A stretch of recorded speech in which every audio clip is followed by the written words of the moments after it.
तो देखिए भाजपा को कोई नहीं हरा सकता है, भाजपा को केवल भाजपा ही हरा सकता है। और इसके पतन का कारण ये कानून बन चुका है और यही पतन का कारण बनेगा। मैं कहता हूँ अगर सवर्णों से तुम्हें इतना अगर नफरत है तो मैं कहता हूँ जो बच्चा जब सवर्ण का पैदा हो तो उसे टीका मत देना, उसे जहर का पुड़िया और जहर का इंजेक्शन दे देना, वहीं पे खत्म कर देना। अगर इस काले कानून का विरोध करना होगा इस बात को समझिए। और आपकी चैनल के सामने मैं इस काले कानून को फाड़ता हूं और इस काले कानून का मैं पुरजोर विरोध करता हूं। इस काले कानून को मैं फाड़ कर फेंकता हूं। अगर केंद्र सरकार इस काले कानून को वापस नहीं लेता है तो वो वक्त आ चुका है इसी यमुना नदी में डूब के अपना सवर्ण जाति, अगर तुम्हें अगर इसका विरोध नहीं कर सकते हो तो इसी यमुना नदी में डूब के मर जाओ। बिल्कुल वापस होना चाहिए, नहीं अगर वापस होता है तो बीजेपी का पतन का कारण यही काला कानून होगा और काले धब्बे से तुम्हें इस देश से खदेड़ कर बाहर कर दिया जाएगा। इस बात को याद रख लेना।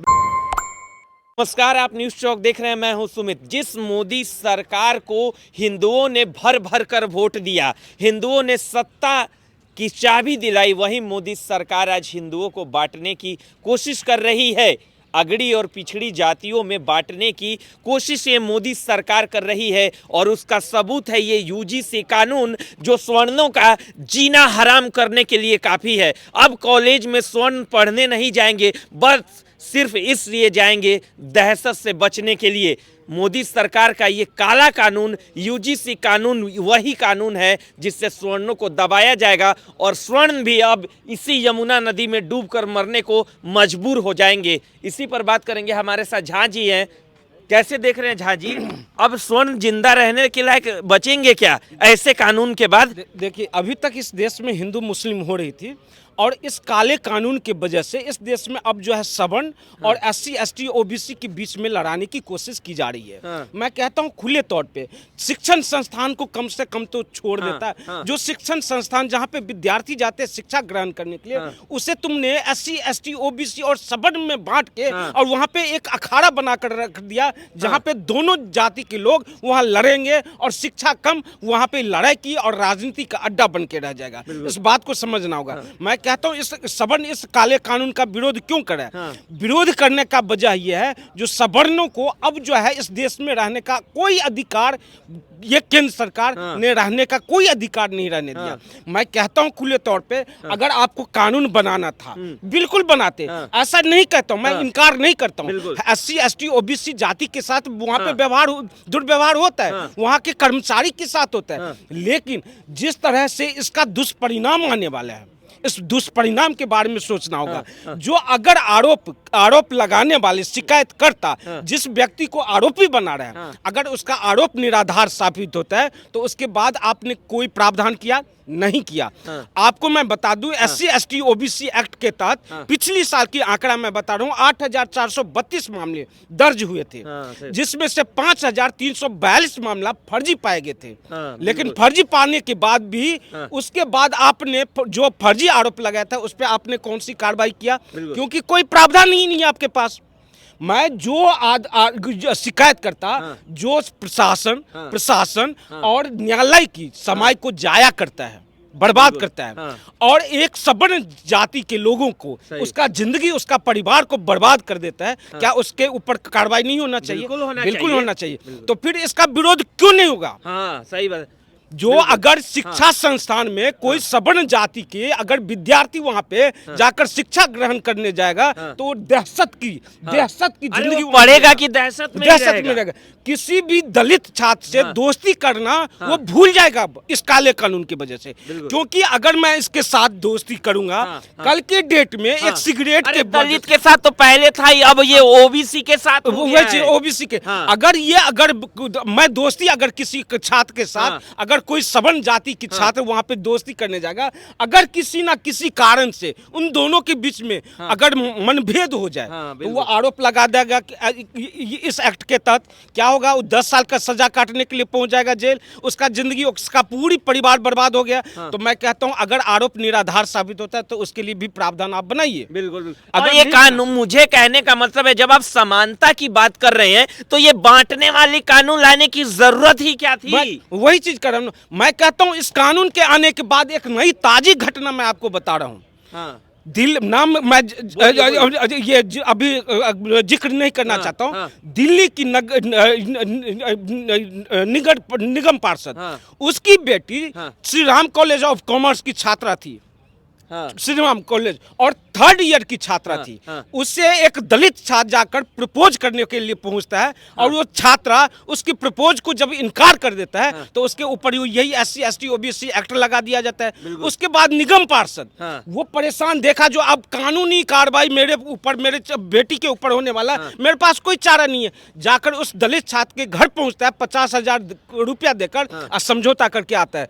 तो इसकी दुष्परिणाम ये अभी से आना शुरू हो गया, झलकी आना शुरू हो गया। इस बात को समझिए आप। तो क्या ये मोदी सरकार, जिसको हम लोगों ने वोट देकर इस सरकार में बनाया, ये अब हिंदुओं को बांट रही है?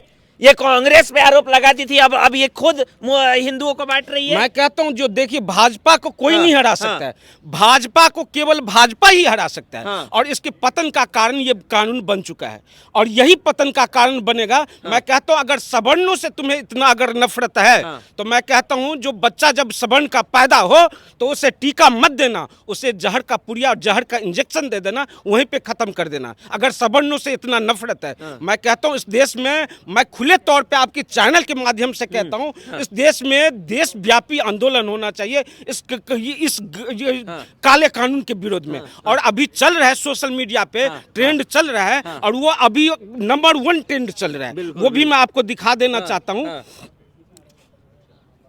बिल्कुल बिल्कुल, ये ट्विटर चल रहा है ना, चलना चाहिए हाँ जी। यूजीसी रोल बैक नंबर 1 चल रहा है। मैं कहता हूं, ये केवल सोशल मीडिया पे नहीं, और धरातल पे आकर मैं सभी सवर्ण जाति से आपके चैनल के माध्यम से आग्रह कहता हूं, नम्र निवेदन करना चाहता हूं, अगर अपनी अस्तित्व बचाना है तुम्हें तो सड़कों पे आना होगा और देशव्यापी आंदोलन करना होगा, इस काले कानून का विरोध करना होगा। इस बात को समझिए, और आपकी चैनल के सामने मैं इस काले कानून को फाड़ता हूं, और इस काले कानून का मैं पुरजोर विरोध करता हूं। इस काले कानून को मैं फाड़ कर फेंकता हूं। अगर केंद्र सरकार इस काले कानून को वापस नहीं लेता है तो वो वक्त आ चुका है, इसी यमुना नदी में डूब के अपना सवर्ण जाति, अगर तुम्हें अगर इसका विरोध नहीं कर सकते हो तो इसी यमुना नदी में डूब के मर जाओ। बिल्कुल बिल्कुल, आरोप तो लग रहा था कि कांग्रेस बांटती है देश को, कांग्रेस कम्युनल एक्ट लेकर आई। ये तो मोदी सरकार, मोदी जी ऐसा काम कर रहे हैं जो ये तो उम्मीद भी नहीं था। वही चीज कर रहा हूं ना, ये तो कांग्रेस वाला कांड मैं हो कहता गया। हूं, जितने भी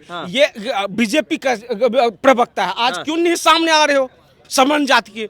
एबीवीपी क्यों नहीं सामने आ रहा है? छात्र आंदोलन तो वही करता है ना एबीपी, आज क्यों नहीं एबीपी आज इस मुद्दे पे क्यों चुप है? जो अपने आप को राष्ट्रवादी कहते हो, अरे शर्म आना चाहिए तुम लोगों को, जो एबीपी छात्र आंदोलन करते हो यूनिवर्सिटी कोई शिक्षण संस्थान में, इस तरह के काले कानून आ गया और तुम उसका विरोध नहीं कर रहे हो, तो तुम्हें शर्म आना चाहिए। और जो सवर्ण इस काले कानून के बारे में जो समझ रहा है, मैं 2 लोगों का नाम लेना चाहता हूँ, रवि किशन, मनोज तिवारी, इसके विरोध में आ चुके हैं। कई बीजेपी की लीडर जो इस्तीफा देना शुरू कर चुके हैं। मैं कहता हूं, पतन का कारण बीजेपी के लिए यही काले कानून बनने वाले हैं। बिल्कुल आपने सही बोला। तो मैं आपसे आखिरी सवाल कर ले रहा हूं कि क्या ये काला कानून वापस होना चाहिए? बिल्कुल वापस होना चाहिए।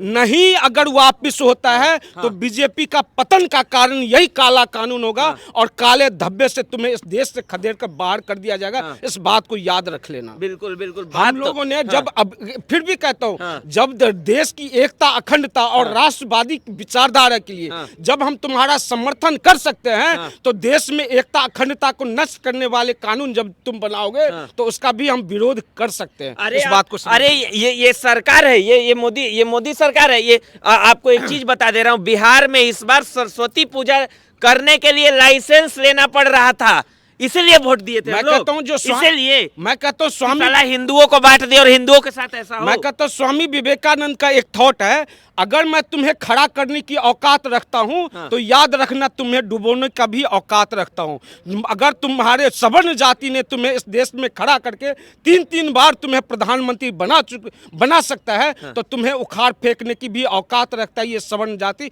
इस बात को भी याद रख लेना। बिल्कुल बिल्कुल, बहुत बहुत धन्यवाद, आपने समय दिया। तो मैं भी मोदी जी आपसे ए मोदी जी, आप भी सुन लीजिए इस बात को कि अगर ये कानून वापस नहीं हुआ तो उखाड़ कर फेंक दिए जाएंगे आप 2029 में, और उखाड़ के फेंके ही नहीं जाएंगे बल्कि वापसी भी कभी नहीं होगी। यूजीसी कानून का लगातार विरोध हो रहा है। आप भी स्वर्ण है तो विरोध कीजिए, आवाज उठाइए इस काले कानून और ये मोदी सरकार के खिलाफ। आप न्यूज़ चौक देख रहे थे। नमस्कार।